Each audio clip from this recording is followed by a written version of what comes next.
प्रधानमंत्री जी तो बौखलाए हुए हैं कि हर पॉइंट को टच कर रहे हैं। लाल डायरी, राजेश पायलट, जादूगर, छूमंतर। अमित शाह ये कोई कह रहे हैं कि आपकी गारंटियों से कुछ नहीं होगा क्योंकि आपकी खुद की कोई गारंटी नहीं है। वो तो जुमले ही तो, जैसे वो 15 लाख वाला जुमला था, ये जुमले बोल रहे हैं लोग। इनकी झूठ पकड़ी गई है, पब्लिक के सामने एक्सपोज हो गए हैं, अब कुछ चलने वाली की बात नहीं है। राजस्थान के लिए आज बहुत बड़ा दिन है। जनता अपने भविष्य का फैसला करने जा रही है। हमारे साथ इस मौके पर राजस्थान के मुख्यमंत्री, मौजूदा मुख्यमंत्री अशोक गहलोत साहब हैं, जो कुछ ही देर में सरदारपुरा कॉन्स्टिट्यूंसी में अपना वोट भी डालेंगे। यहीं से वो चुनाव भी लड़ रहे हैं। गहलोत साहब, ये बताइए कि इस मोमेंट पर आप, अब चुनाव प्रचार तो खत्म हो चुका है, लोगों ने अपना मन बना लिया होगा, आपको क्या लग रहा है किस प्रकार का मैंडेट देने का मन बनाया होगा लोगों ने? देखिए, वैसे तो जनता ही माई बाप होती है, पर इस बार लगता है कि सरकार रिपीट करने का मन बना लिया है। ऐसा क्यों लग रहा है आपको इस कॉन्फिडेंस? कोई भी व्यक्ति राजस्थान के अंदर चाहे किसी पार्टी का हो, वो कहने की स्थिति में नहीं है कि सरकार ने काम नहीं किया या सरकार के विरोध में कोई लहर है। कोई नहीं कहेगा आपको। बीजेपी को वोट देने वाला भी नहीं कहेगा कि कोई काम नहीं हुआ है या कुछ सरकार के विरोध में कोई लहर है। तो ये बहुत बड़ा प्लस पॉइंट हमारे पक्ष में जाता है। फिर कर्मचारी हो, महिलाएं हो, युवा हो, किसान हो, अलग बजट पेश किया मैंने किसानों को, मान लीजिए, एग्जाम्पल दे रहा हूँ। ऐसे बहुत काम हमने किए जो कि मतलब कानून के पार किए हम लोगों ने। कंट्री में कहीं नहीं, वो राइट टू हेल्थ, चिरंजीवी योजना 25 लाख या 50 लाख कर दिया हमने। एक सिक्योरिटी दी है, सबके तो काम पड़ते नहीं है, तो बीमार होते भी नहीं है, पर सिक्योरिटी की बात है। ऐसे कई फैसले हमने किए जिसको लोगों ने लाइक किए। लेकिन बीजेपी का ऑन द कॉन्ट्ररी ये दावा है कि ये जो भी आपने स्कीम्स लॉन्च की, ये चुनाव से ठीक 6-7 महीने पहले क्यों की, या फिर इसकी जो कारगरता है उसको लेकर के वो सवाल उठा रहे हैं कि ये सारे के सारे झूठे प्रोमिसेस थे और उसके बाद अब आप गुमराह करने के लिए नई गारंटी लेकर के आए। ये गलत कह रहे हैं वो। ये हर बार वही आरोप लगाते हैं। स्कीम बने हुए 2-2.5 साल हुए होंगे। स्कीम इम्प्लीमेंट होने में टाइम लगता है। पहले मैंने दवाएं फ्री करी थी, टेस्ट फ्री किए थे, तो दवाएं सप्लाई एक वन टाइम काम नहीं है, रेगुलर काम होता। पीएचसी, गांव तक, सब सेंटर तक, तो कंप्यूटर प्रोग्राम करना पड़ता, बड़े बड़े गोदाम बनाना पड़ते स्टोरेज रखने के लिए, तब जाके वो स्कीम इम्प्लीमेंट होती है। तब उन्होंने ये कहा चुनाव आगे इसलिए आपने घोषित किया है। वो सच्चे वो होती नहीं है। अब लोग समझ गए हैं कि स्कीमें बहुत पहले की हमारी है। हर बजट हमने दिया है वो वेलफेयर का बजट दिया, तो ये बात लोगों जनमानस में नहीं है। अपनी बात को इनफैक्ट जस्टिफाई करने के लिए वो ये तर्क दे रहे हैं, जैसे कि अभी होम मिनिस्टर ने जो प्रेस कॉन्फ्रेंस की 2 दिन पहले, उसमें उन्होंने कहा कि जब यूपीए का शासन था तो सिर्फ 2 lakh crore grant in aid के तौर पे केंद्र की तरफ से राजस्थान को दिए गए, जबकि बीजेपी ने 4 गुना उससे ज्यादा अमाउंट जो है वो राजस्थान के लिए दी पिछले 8-9 सालों में। देखिए, चुनाव जीतने के लिए वो असत्य बोल रहे हैं, भाषा काम ले रहे, वो उचित नहीं है, भड़काने वाले भाषा काम ले रहे हैं, जैसे कोई दुश्मन हो हमारे। वो ये तो लड़ाई सिद्धांतों की है, कार्यक्रम की है, प्रोग्राम, पॉलिसी, प्रिंसिपल की है। आपकी नीति क्या है, उसके आधार पर ये लड़ाई है ना, वो नहीं चाहिए। ये तो दुश्मन समझ के राजनीति करेंगे, आप तो बटन से दबाओ, फांसी लगा रहे हो।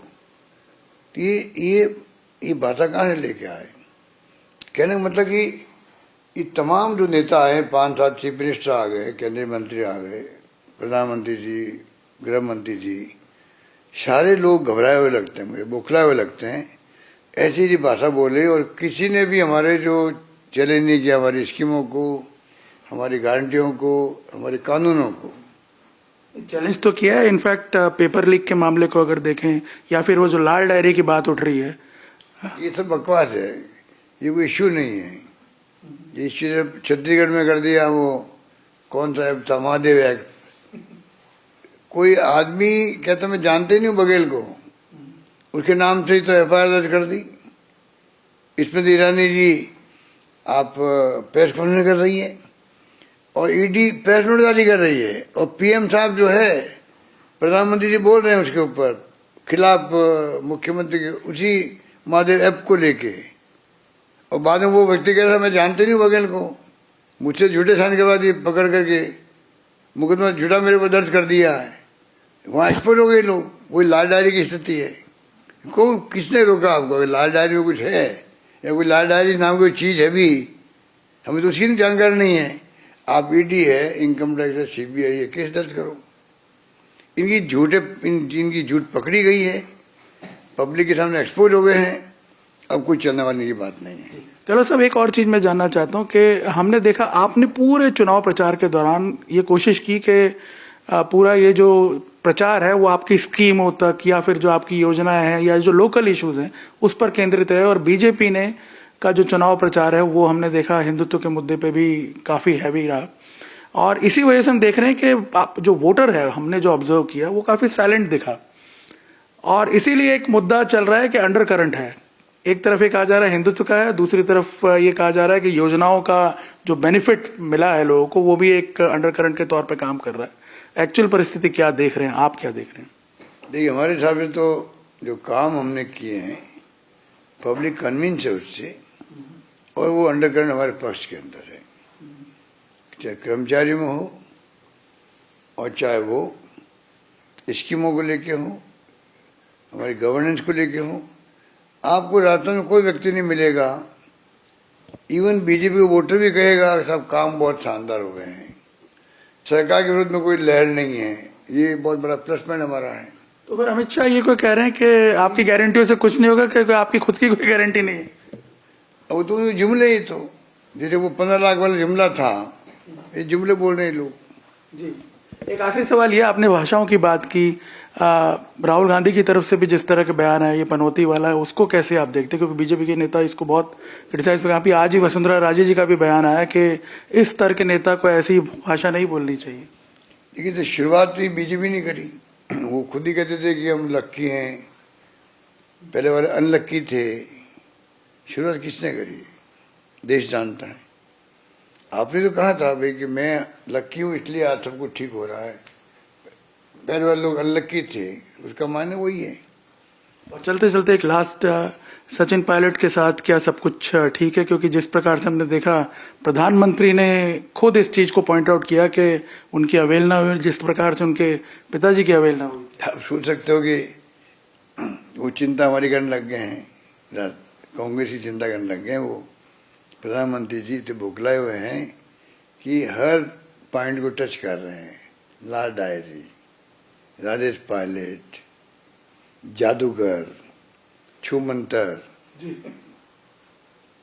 ठप्पा लगाओ फांसी वाला, सारे पॉइंट बोल रहे, बौखलाहट बोल रहे। वो जो हार दिखती है व्यक्ति को, तो फिर वो जो है वो जो बात निकलती जबान पे, वो उस पर सच्चाई नहीं होती है।